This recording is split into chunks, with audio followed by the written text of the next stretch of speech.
যদি তোমরা না জানো আমার বন্ধু স্পিড আসলে কে, তাহলে বলি স্পিড হলো এই পৃথিবীর অন্যতম সবথেকে বড় ক্রিয়েটর এবং ওর কিন্তু এখানে 24 ঘন্টা আগেই আসার কথা ছিল। যাই হোক, স্পিডের প্লেন অবশেষে ল্যান্ড করেছে। ও অদ্ভুতভাবে লেট করেছে। আর আমি তোমাদেরকে অপশন দিতে চাইবো, যদি তোমরা ওকে অ্যালাউ করতে চাও আর কোনো একজন ক্রিয়েটরের বদলে ওর সাথে খেলতে চাও, অথবা তোমরা চাইলে ওকে আবার সোজা বাড়ি পাঠিয়ে দিতে পারো। এটা তোমাদের উপরে নির্ভর করছে। আমাদের সবার এটা নিয়ে একটুখানি চিন্তা করা উচিত। মানে আমি রেগে যাবো এবার। না না হবে আমাদের না। মতো আগের লেভেলগুলো স্ট্রাগল করতে হয়নি। আরে কি হয়েছে তোমাদের? ওর মুখটা দেখো কেমন করে আছে। দেখো এখন থেকে ও বার করছে। আমার মনে হয় সময় হয়ে গেছে। ওকে অ্যালাউ করতে চাইলে বাঁদিকে যাও, আর না চাইলে ডান দিকে যাও। আমাদের সবার একই মত। আরে আমি তো বুঝতেই পারছি না যে এখানে এসব কি হচ্ছে। ঠিক আছে, এটাই ফাইনাল। স্পিড, ওরা তোমাকে এখানে চায় না। ঠিক আছে, এটাই হয়তো শেষ দেখা নয়। এখন আমি যাচ্ছি না, তোমাদের সবাইকে মনে রাখলাম। ও কিচ্ছু করতে এটা পারে নিয়ে না। পরে ভাববো। আর সেই সাথে চতুর্থ চ্যালেঞ্জে স্বাগত। আবার স্পিড আসবে নাকি? এই বাবা, ওগুলো ভিতরে নিয়ে এসো। Deal or no deal. প্রায় সঙ্গে সঙ্গেই সবাই পরবর্তী চ্যালেঞ্জের প্রস্তুতি নিতে শুরু করে। তোমার কি মনে হয় ব্রিফকেসে কি আছে? এলিমিনেটেড আর সেফ আছে ওগুলোতে। হাবি ম্যান্ডেলকেও নিয়ে এসো প্লিজ। এবং শেষবার যখন আমরা এই গেমটা খেলেছিলাম, এটা বিশাল ফ্যান ফেভারিট হয়েছিল। আমি জানতাম যে শুধুমাত্র এই গেমটাকে ফিরিয়ে আনলেই হবে না, বরং ওই গেমের ফেসকেও ফিরিয়ে আনতে হবে।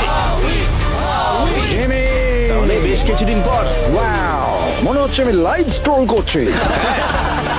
যার সব থেকে বেশি সাবস্ক্রাইবার আছে সেইখানে এসো। তার সব থেকে বেশি আছে আমার দিকে তাকিও না। লোগান। আমার মনে হয় তোমার সব থেকে বেশি আছে। আহা। নিয়মগুলো বলবার আগে তুমি একজন কম্পিটিটরকে বেছে নাও। আমি তোমাকে বেছে নিচ্ছি স্যাম।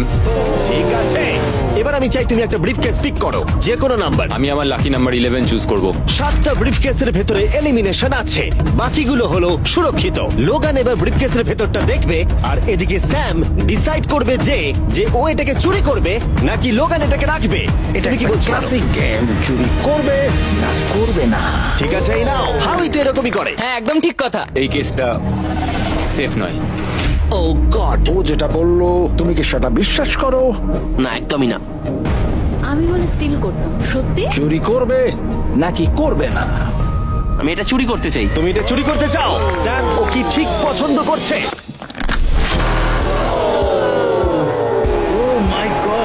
আমাকে ক্ষমা করো স্যাম। স্যাম আর কলবি চ্যানেল অফিসিয়ালি এলিমিনেটেড হয়ে গেল। আর যেহেতু এখন লোগানের কেসটা চুরি হয়ে গেছে, তাই যতক্ষণ না কেউ তার কেস চুরি করে ততক্ষণ পর্যন্ত সে খেলতে থাকবে। তুমি এখন কার বিরুদ্ধে খেলতে চাও? কাই। কাই। লোগান, তুমি এবারে কোন নাম্বারটা চাইবে? আমি 7 চুজ করব। চলো দেখা যাক কাই। আমি চাইবো কেউ যেন এর ভেতরে কি আছে দেখতে না পারে। কাই আমার দিকে দেখো। এটা সেফ নয়। ও সুরক্ষিত নয়। তোমার কি মনে হয় ও সত্যি বলছে? আমি এটা স্টিল করব কেন সেটা বলছি। ও ও কিছু জিজ্ঞাসা করলো না। লোগান যবে থেকে ইউটিউব শুরু করেছে তবে থেকে আমি ওকে দেখছি। আমি জানি ও কোন সিচুয়েশনে কেমন অ্যাক্ট করে। তুমি আমাকে বোকা বানাতে পারবে না। তাহলে তুমি কনফিডেন্ট? ব্রিফকেসে এটা কি করে খোলে? দেখা যাক। এটাতে সেফ আছে। ও লোগানের মন বইয়ের মতো পড়ে নিয়েছিল। আমার অ্যাকচুয়ালি বুকের ভেতরটা এখন কেমন করে যেন করছে। লাডুইক তুমি আমার সাথে খেলতে চাও? হ্যাঁ, এসো। এটা করতে গিয়ে লোগান তুমি বলেছিলে তোমার হার্টবিট বেড়ে যাচ্ছে।